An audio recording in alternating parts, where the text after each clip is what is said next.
Hello viewers, welcome to In Business. I'm your host Vikant Sahai. Well, this time we are talking about something related to vibration.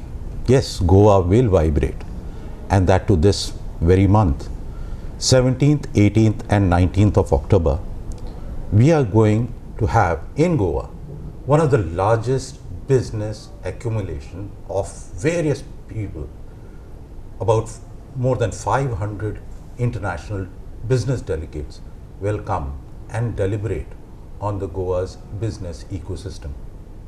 And spearheading this event is the Vibrant Goa Foundation.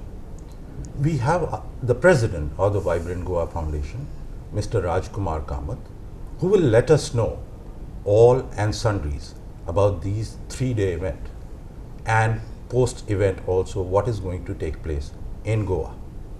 Thank you, Mr. Rajkumar Kamat, for joining in. It is pleasure having you in our program. So how did this Vibrant Goa program came into our mind in Goa's periphery? Oh, that's a fantastic question. First of all, thank you, Vikant, and thank you, In Business. It all started in February 2018. You have heard about BNI, Business Network International, which I'm overseeing. We had Goa Biz Fest, which was organized in February 2018. And one of the agenda was interview of our late Chief Minister Manarbhai Parrikar. I think it was on 9th of February. He was interviewed for his vision for Goa. Post the discussion, post the program, when I was just talking to him informally, I mentioned to him that this Goa Biz Fest which we are doing is at the local level, and I think we need to do something much bigger. He says yes, it should be in fact a global event. He said let's talk about it sometime later. That was it. He had sown a seed, okay, and that put me into thinking. Since I would have to discuss with him at some point of time, I started identifying how we could possibly go about. It so happened that Dr. Jagat Shah, the CEO of Global Network, was in Goa, and he was giving a talk in one of the BNI meetings on international trade. After the talk, I just mentioned to him that this is what transpired between me and ex-CM. He said that there is a perfect model for this, and that is the Vibrant model. He says Vibrant Gujarat has done it, and he was involved during the initial organization of Vibrant Gujarat. Post that, he has taken this Vibrant series to Vibrant Kutch, Vibrant Saurashtra, Vibrant Tamil Nadu. So he says, I think that model would be perfect for what you are thinking of, having an event of a global level.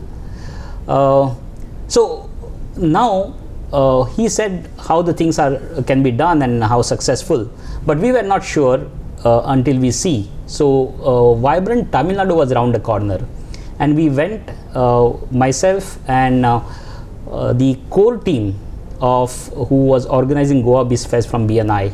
We came together and all of us went to see Vibrant Tamil Nadu. And when we saw Vibrant Tamil Nadu and we identified, we talked to the exhibitors, we talked to the delegates, we talked to just the participants and the speakers, and we found that everybody was going with value addition, okay, and everybody was happy. So we said this is the thing that we could do. That is how the idea got germinated. Now if we say so that these 3-day events are going to full with activities. So what are the major activities? I heard that you are trying to set up some world records also, and what are those activities? If you can just break us down from day 1 to day 2 to day 3, please. Yeah. In fact, first to give you the statistics, when we started off, we thought we would be having 250 plus overseas delegates, but I'm happy to tell you that more than 500 plus international delegates are expected to visit Vibrant Goa Global Expo and Summit. Initially, we are having this at Dr. Shyam Prasad Mukherjee Stadium. In that stadium, we could accommodate only 170 stalls. So we thought these 170 booths is what would be we would be working on. But the response was so fantastic that today we are having nearly 275 booths which are already been allotted, and Goan businesses would be displaying their strength there. Okay. So how could you accommodate those extra? We have constructed, we are constructing hangars outside the venue. Okay, so these are German hangars. But the same premises? Same premises, but outside the main stadium hall. So that's what we are going to do and accommodate those additional booths that are required.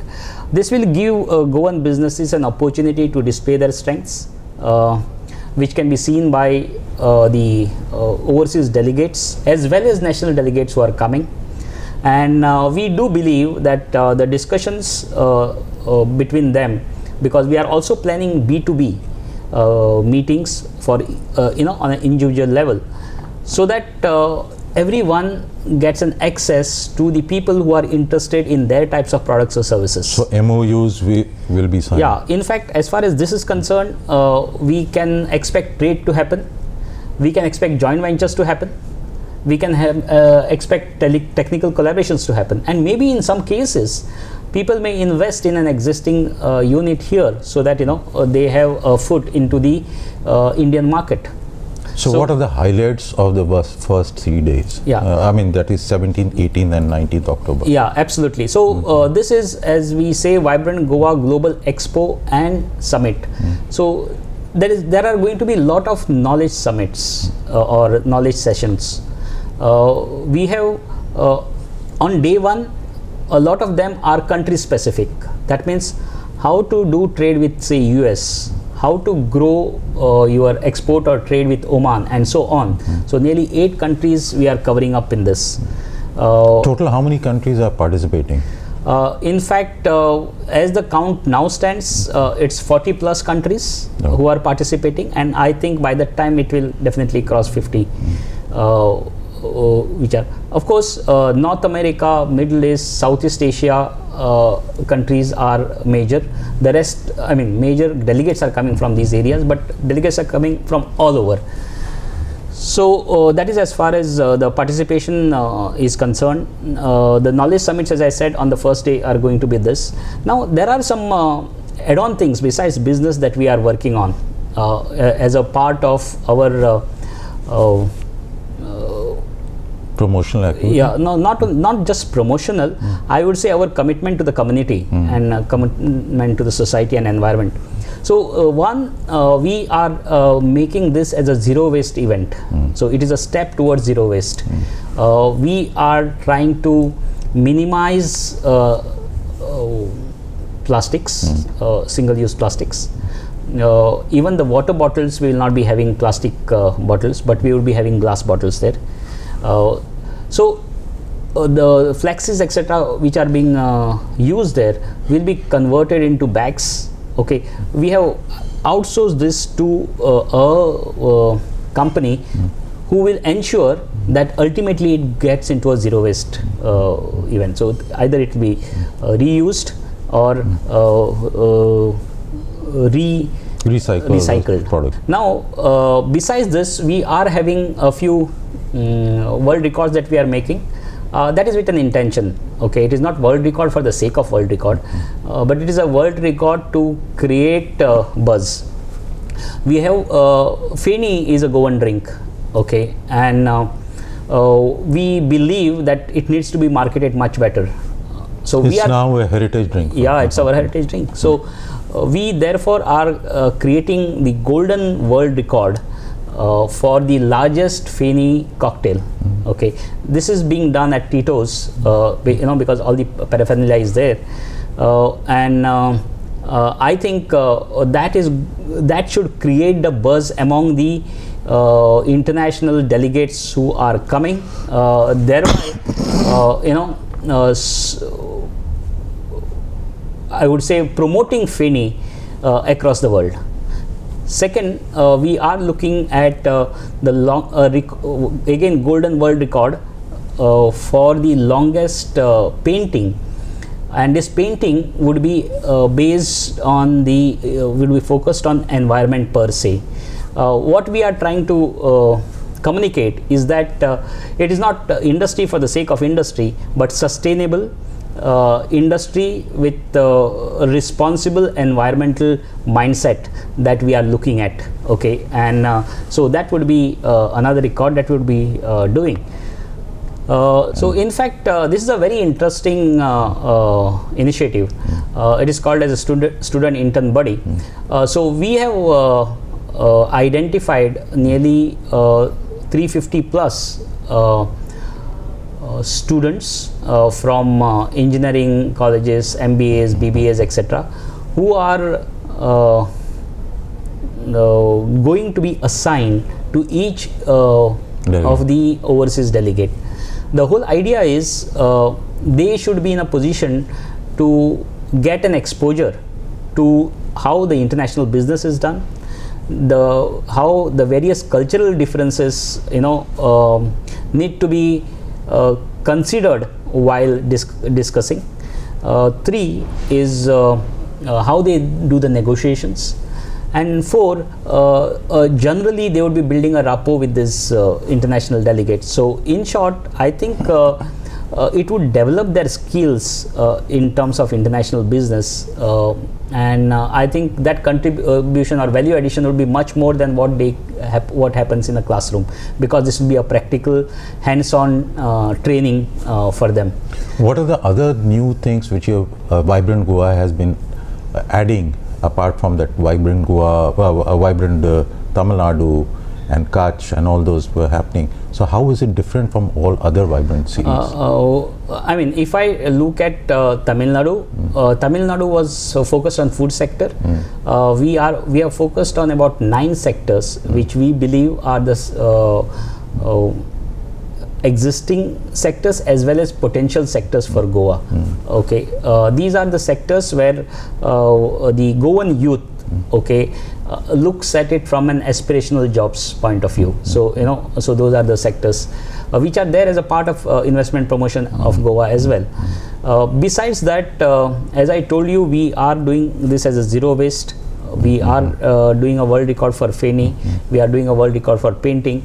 We have also gone in for iconic structure contest. Okay, and Indian Institute of Architects is curating that.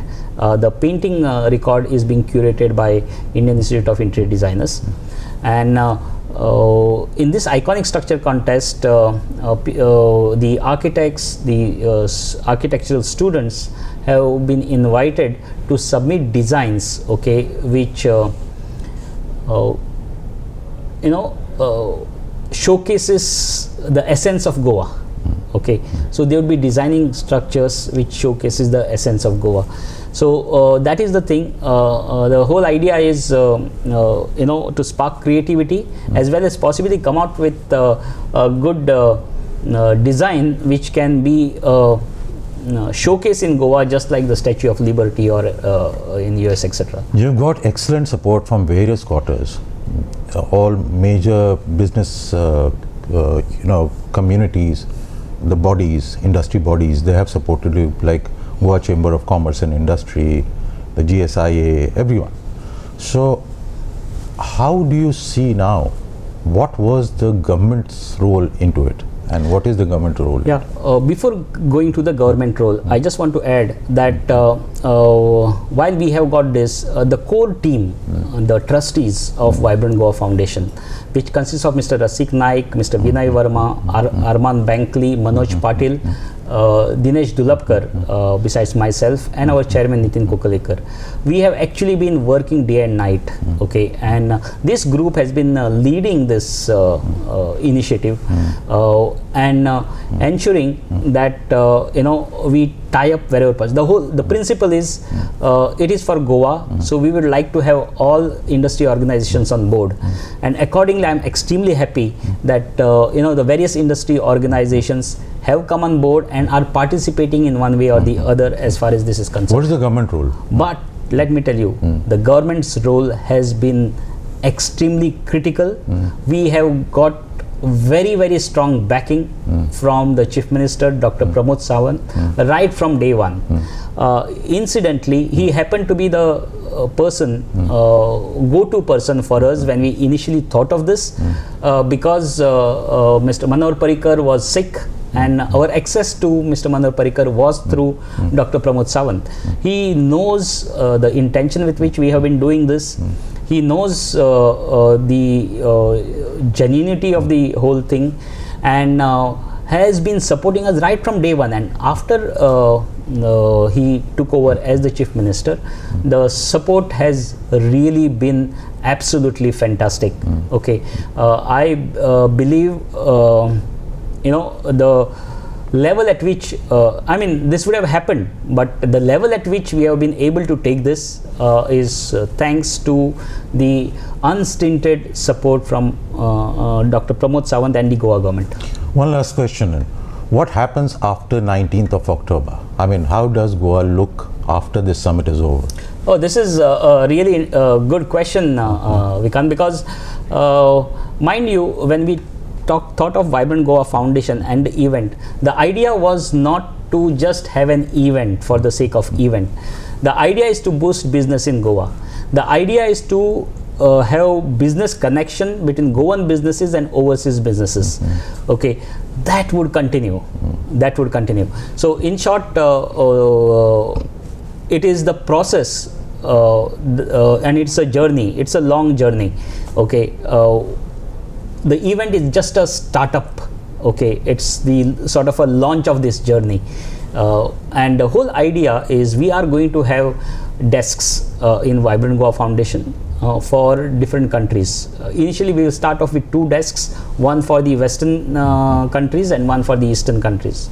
So any businesses which need to get connected, okay, they can approach us, and we would try to connect them with the sort of businesses they would be interested in connecting. Similarly, overseas businesses who would like to get connected to Goan businesses can approach us, and our desks would work to actually connect both the entities here and there, so that it is going to be a continuous process. We are in fact looking at starting a Institute for International Trade. So idea is, from Goa, instead of looking within the well, we need to look beyond borders, and our whole objective would be to catalyze or facilitate this sort of a thing happening, where Goans can look beyond borders. Thank you very much, Mr. Rajkumar Kamat. Viewers, I hope that you enjoyed listening to Mr. Kamat's views on Vibrant Goa. I know that during 17th, 18th and 19th October, you will get to see in Goa a lot of hustle bustle and lot of business opportunities, lot of MOUs being signed, and lot of activities which will try and rev up and boost the business part of Goa. Thank you very much for watching this program. I'm your host Vikant Sahai, signing off.